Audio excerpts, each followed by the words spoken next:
పాకిస్తాన్ ఇప్పుడు చాలా over action మాటలు మాట్లాడుతుంది. ఓవర్ యాక్షన్ గా బిహేవ్ చేస్తోంది. ఎందుకంటే రీసెంట్ సిచ్యువేషన్స్ లో మనం చూసుకుంటే ఒకరు మన ఇండియా పైన ఈ విధంగా కామెంట్ చేశాడు. అతను ఎవరంటే బులావల్ భూటో. ఇతను ఈ విధంగా కామెంట్ చేశాడు, మీరు సింధు జలాలని వదలండి, లేకపోతే అక్కడ పారేది మీ ఇండియన్స్ రక్తమే అని ఈ విధంగా అయితే కామెంట్ చేశాడు. అసలు వీడికి మనం అర్థం చేయాల్సింది ఏంటంటే అవి మా జలాలు. అతను ఏమంటున్నాడంటే అవి మావి, మాకు సంబంధించింది అని చెప్తున్నాడు. ఫస్ట్ ఆఫ్ ఆల్ వాడి క్లారిటీ చేయాలి అంటే, మన క్లారిటీ చేసుకోవాలంటే అవి మనవి. వాడు ఇన్నాళ్ళు అంటే అది 2020లోనే ఆ అగ్రిమెంట్ పూర్తయిపోయింది. కానీ పోనీలే అక్కడ ఉన్న మన పాకిస్తాన్ ప్రజలు నష్టపోతారు కదా అని మనం ఇన్నాళ్ళు వదిలాము. కానీ ఇప్పుడు వదిలే పరిస్థితి లేదు. ఇప్పుడు వాడికి అర్థమైపోయింది. ఎందుకంటే అక్కడ ఉన్న ప్రజలకు కావచ్చు, వాళ్ళకి గొంతు ఆరిపోయే పరిస్థితి. ఆ వాటర్తోనే 25% మొత్తం అంటే 75% వాళ్ళ వాటర్ సప్లైర్ మొత్తం ఇక్కడ నుంచే వచ్చేది. మనం పోయి ఇక్కడే కొట్టాము, వాళ్ళకి దెబ్బకు దెబ్బ వేసాము. అట్ ద సేమ్ టైం అక్కడ ఉన్న రైతులకు కావచ్చు, ఎలక్ట్రిసిటీ పవర్ జనరేట్ చేయడానికి కావచ్చు, సామాన్య ప్రజలు దాన్ని వినియోగించుకోవాలంటే, ఆ వాటర్ని యూజ్ చేయాలంటే అన్ని ఇక్కడి నుంచి రావాల్సిందే. మనం ఇప్పుడు దీన్ని క్లోజ్ చేసిన తర్వాత వాడు ఎక్కడికి వెళ్తాడు? వాడు ఎక్కడికి వెళ్ళలేడు. అందుకే మన ఇండియా పైన ఈ విధంగా కామెంట్ చేస్తున్నాడు. వాడు కామెంట్స్ చేయడం వల్ల ఏమి కాదు. ఎందుకంటే వాడికి అంటే మనం ఇప్పుడు ఇంకా కొన్ని గంటల్లో మనం యాక్షన్ స్టార్ట్ చేస్తాము. అప్పుడు వాడికి ఎవడు బ్లడ్ కారుతుందో వాడికి అప్పుడు అర్థమవుతుంది. ఇక్కడ మనం తెలుసుకోవాల్సింది రీసెంట్ సిచ్యువేషన్స్ లో చూసుకుంటే అంటే పాకిస్తాన్ జీడిపిలో మొత్తం ఈ వాటర్ని మనం చూసుకుంటే 25% ఉంటుంది. ఒక్కసారి ఊహించుకోండి, పాకిస్తాన్ జీడిపిలో ఇది మేజర్ రూల్ చేస్తుంది. 25% దీని నుంచే వస్తుంది వాళ్ళకి ఆధీనం మొత్తము. ఇప్పుడు మనం అక్కడే కొట్టాము దెబ్బకు దెబ్బ. ఇది కాకుండా రీసెంట్గా పాకిస్తాన్లో ఏం జరిగింది అంటే, పాకిస్తాన్ 2 ముక్కలు కావాలని చూస్తుంది. పాకిస్తాన్ ఎందుకు 2 ముక్కలు కావాలనుకుంటుంది అంటే, బలూచిస్తాన్ ఎప్పటి నుంచో ఉద్యమం చేస్తుంది పాకిస్తాన్ పైన, మాకు విడిగా ఒక దేశం ఇవ్వండి అని. ఎందుకు వీళ్ళు ఈ విధంగా అడుగుతున్నారంటే, వాళ్ళు ఎప్పటి నుంచో ఇదైతే అడగడం జరుగుతోంది.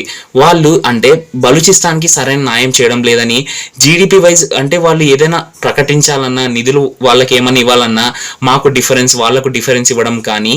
ఎందుకంటే పాకిస్తాన్ అనే దేశంలో మెయిన్గా మనకి చూసుకున్నట్లయితే మినరల్స్ ఉండేవి, అంటే ఎక్కువగా ఏదైనా వస్తువులు దొరికేవి కానీ, ఎక్కువగా ఏదైనా మినరల్స్ దొరికేది ఈ బలూచిస్తాన్లోనే. ఇక్కడే వాళ్ళు ఆధారపడి ఉన్నారు. ఇది బలూచిస్తాన్ ప్రజలకు తెలుసు. వీళ్ళు మా దగ్గర నుంచి సొమ్ము తింటున్నారు కానీ మాకు ఏ మాత్రం డెవలప్ చేయడం లేదు అని వాళ్ళు అర్థం చేసుకొని వాళ్ళు ఎప్పటి నుంచో ఈ ఉద్యమాన్ని స్టార్ట్ చేస్తున్నారు. ఇప్పుడు మన ఇండియా వీళ్ళపైన అటాక్ చేస్తే నిమిషంలోనే బలూచిస్తాన్ వాళ్ళు అటాక్ చేస్తారు. ఆల్రెడీ అటాక్ చేశారు కూడా, 10 మందిని కూడా చంపేశారు. ఈ విధంగా అయితే బలూచిస్తాన్ వాళ్ళు యుద్ధం అంటే మనం స్టార్ట్ చేస్తే వాళ్ళు కూడా స్టార్ట్ చేస్తారు. పాకిస్తాన్ ఇప్పుడు 2 ముక్కలయ్యే పరిస్థితి కనపడేది కాదు, ఆల్రెడీ అయిపోతుంది కూడా. ఎందుకంటే మనం స్టార్ట్ చేస్తే వాళ్ళు కూడా స్టార్ట్ చేస్తారు. ఈ విధంగా ఉంది బలూచిస్తాన్లో. ఎందుకంటే బలూచిస్తాన్ అనేది చాలా మేజర్ రోల్ ప్లే చేసేది బలూచిస్తానే. ఇప్పుడు బలూచిస్తాన్ కూడా వాళ్ళ నుంచి వ్యతిరేకంగా అంటే వాళ్ళతో విడిపోవాలని చూస్తుంది. పాకిస్తాన్కి ఇది అసలు అర్థం కాని పరిస్థితి. అన్ని ఇట్లా ఉన్నా కూడా అంటే పాకిస్తాన్ చీఫ్ అతను అన్నాడు కదా, హాసిమ్ మునీర్, ఇండియన్స్ పాకిస్తాన్ డిఫరెంట్ అని. అతనైతే వాళ్ళ ఫ్యామిలీని ఎప్పుడో దేశం దాటిచ్చేశాడు, వాళ్ళ కూతుర్ని కెనడా పంపించేశాడు, వాళ్ళ ఫ్యామిలీని యూరోప్కి పంపించేశాడు. ఈ విధంగా వాళ్ళకి అర్థమైపోయింది స్కెచ్, ఇండియా మాకు వదలదని.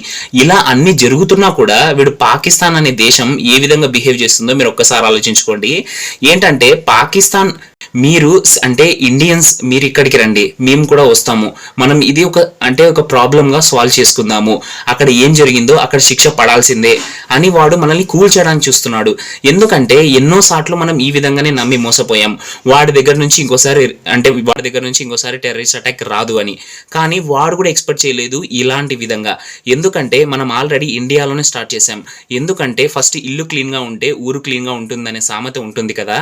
మనం ఇలాంటి సిచ్యువేషన్లో నుంచే మనం ఫస్ట్ మన ఇండియాలో ఉన్న వేరే దేశాల నుంచి ఇల్లీగల్గా వచ్చిన ఇమిగ్రెంట్స్ని అయితే మనం బయటికి పంపిస్తున్నాం. ఆల్రెడీ గుజరాత్లో, హైదరాబాద్లో స్టార్ట్ అయిపోయింది. At the same time Jammu కాశ్మీర్లో వీళ్ళకి ఎవరు సపోర్ట్ చేస్తున్నారు అని తెలుసుకొని వాళ్ళ ఇల్లుల పైన ధ్వంసం చేస్తున్నాము. ఫస్ట్ మన ఇండియాలో మొత్తం క్లీన్ చేసిన తర్వాతే వేరే దేశాలకి అంటే పాకిస్తాన్ పైన మనం అటాక్ చేయబోతున్నాము. ఇక్కడ వీళ్ళ మైండ్ సెట్ చూడండి.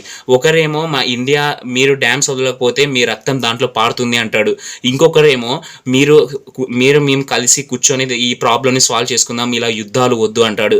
ఇలాంటి సిచ్యువేషన్ పాకిస్తాన్ ప్లే చేస్తుంది. ఎందుకంటే పాకిస్తాన్ కూడా ఊహించలేదు భారతదేశం ఈ విధంగా రియాక్ట్ అవుతుంది కదా అని. మనం ఏందో ఇప్పుడు తెలుస్తుంది, ఇంకా కొన్ని గంటల్లో తెలుస్తుంది. పాకిస్తాన్ ఓవర్ యాక్షన్ కి హద్దు లేకుండా వేరే దేశాల్లో కూడా ఇలాగనే ఓవర్ యాక్షన్ చేస్తుంది. ఏంటంటే లండన్ లో మన ఇండియన్స్ పాకిస్తాన్ ఎంబసీ దగ్గరికి వెళ్ళి అక్కడ వాళ్ళు మన ఇండియన్స్ వాళ్ళ నిరసనలను తెలుపుతున్నారు. ఈ విధంగా అటాక్ చేశారని. కానీ వాడు అక్కడి నుంచి ఒకడు లోపల నుంచి బయటికి వచ్చి మీ తలలు లేచిపోతాయని ఒకడు కామెంట్ చేస్తున్నాడు. మీరు ఈ స్క్రీన్ పైన చూడొచ్చు. వాడు ఏ విధంగా మనల్ని ఇట్లా చెప్తున్నాడో, మీ తలలు లేచిపోతాయని చెప్తున్నాడు. చూడండి, కొన్ని గంటలు ఆగితే వాడి తలలు లేచిపోతాయి. ఇక్కడ వాడు బిహేవియర్ చూడండి. వాడు చేసింది తప్పు, కానీ దాన్ని సరిదిద్దుకోవడానికి వాడు ఎన్నో ప్రయత్నాలు చేస్తున్నాడు.